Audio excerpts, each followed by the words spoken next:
parole aux associations.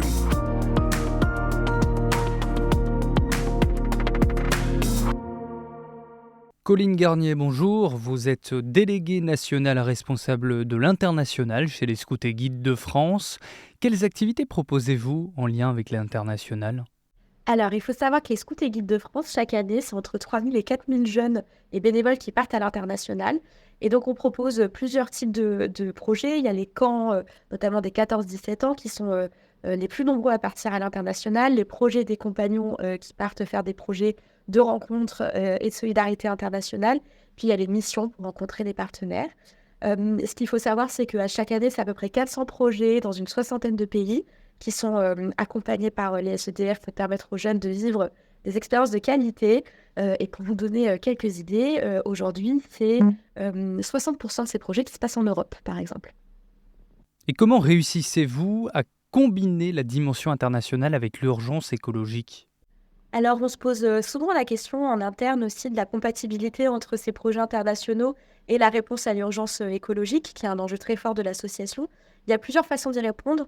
La première, c'était par exemple de promouvoir des démarches d'accueil international plutôt que de départ uniquement. C'est aussi les modes de transport qui sont choisis pour les projets. Par exemple, en Europe, c'est 17% uniquement des projets qui prennent l'avion. Donc, on a un suivi du bilan carbone de ces projets. Et puis surtout, c'est de se dire... un de nos enjeux éducatifs forts est de comprendre comment l'impact que j'ai au niveau local et l'action que je mène au niveau local, elle peut impacter au niveau global. Et donc, on considère qu'un jeune de 18 ans qui n'est peut-être jamais parti de sa vie et qui part une fois dans sa vie, un mois à l'autre bout du monde, mais avec un partenaire de qualité et avec une association de scouts au niveau local, pourra mieux comprendre les enjeux globaux parce qu'il y sera directement confronté dans son projet et donc en devenir ensuite ambassadeur en revenant en France. Et donc, ça vaut le coup de le faire au moins une fois dans sa vie. Et finalement, quels grands événements internationaux sont à venir et comment réduire l'empreinte écologique ?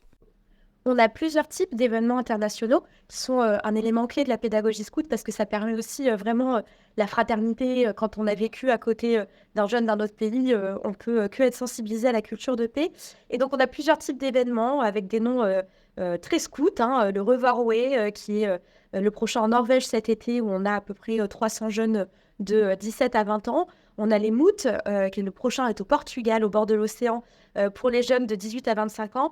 Et on a les fameux Jamboree. Peut-être avez-vous entendu parler de celui en Corée l'été dernier. Le prochain aura lieu en Pologne. On a entre 300 et 2000 participants en fonction de la localisation. On participe également au JMJ. On a également un événement qui s'appelle le Joti Jota, qui est un Jamboree en ligne. Donc, pas d'empreinte numérique, ou moins en tout cas, puisque...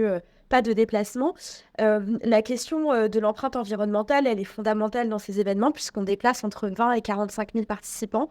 Et justement, c'est une question qui a été particulièrement adressée cet été à nos instances mondiales en appelant à une nouvelle stratégie pour ces événements, avec notamment la mise en place d'une checklist de normes environnementales, réfléchir à l'implantation du camp, la période dans laquelle c'est mené, afin de s'assurer que l'impact écologique qui n'est pas évité puisque l'événement est organisé soit tout de même le plus minime possible et ne diminue pas l'apprentissage de ces enjeux globaux par les jeunes sur ces événements. Merci beaucoup Colline Garnier. Je le rappelle, vous êtes déléguée nationale responsable de l'international chez les Scouts et Guides de France. Et bien sûr, pour plus d'informations sur l'association, rendez-vous donc sur le site sgdf.fr. Très belle journée à vous.